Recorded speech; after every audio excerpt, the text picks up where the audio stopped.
The first game we're going to play is called Authors. So if you'd like to all come forward ready to do this, the idea is this: they tell a story, each adopting a different author's style for their leg of the story.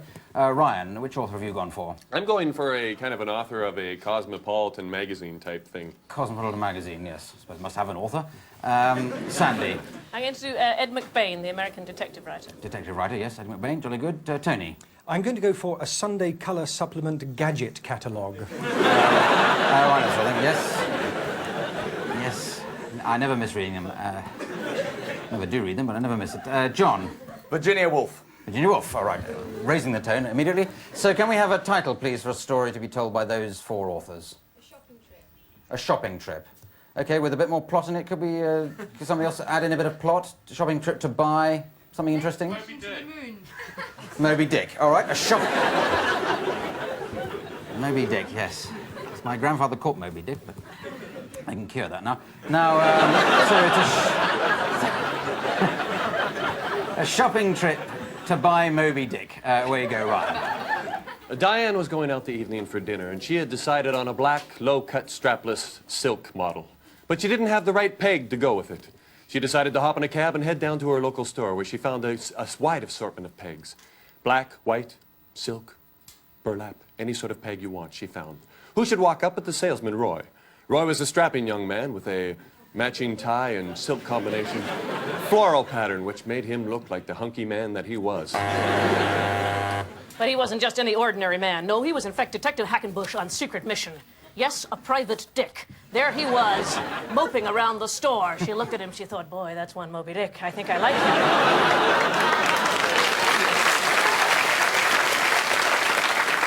Never mind about this party. Let me sidle up to him.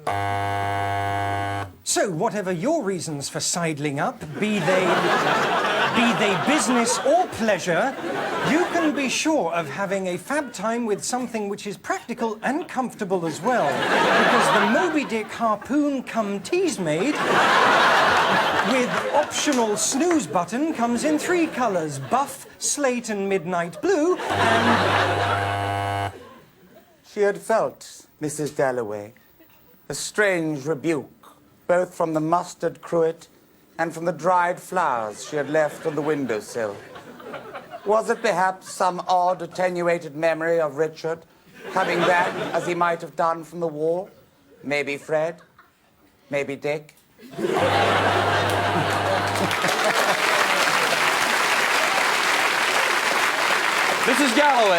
Mrs. Galloway was given a survey to list the 3 things she most looked for in a man. Number 1 was a good sense of humor. Number 2, a money account. And number 3, of course, a large penis. It was one of the largest that had ever been seen in the precinct, as a matter of fact. The detective took it home with him. At East and 40th, he turned left. At 40th and East, he turned right. He walked on ruthlessly. What the hell had happened to Ruth? This wasn't going... And, of course, a penis that not only mows the lawn and changes the baby...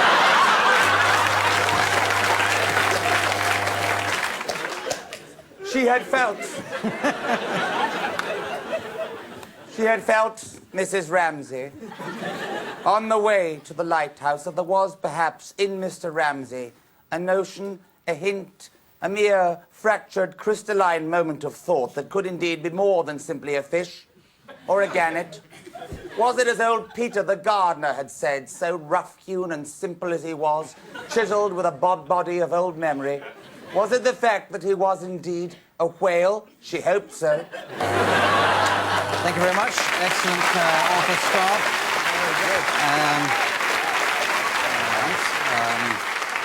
Well, that'll be marked on grounds of taste, and 1.5 points to everybody on that one.